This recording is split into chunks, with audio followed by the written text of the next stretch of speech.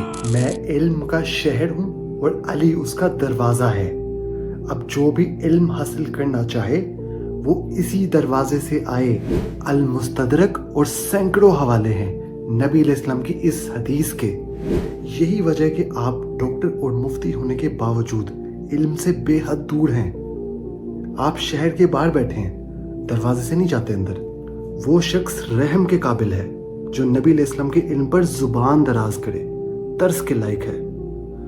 وہ چاہے کوئی ڈاکٹر ہو یا کوئی مفتی، خود کو پڑھا لکھا کہے، اور جو ساری کائنات کی تفسیر کرے، ان کو جی پڑھنا نہیں آتا تھا۔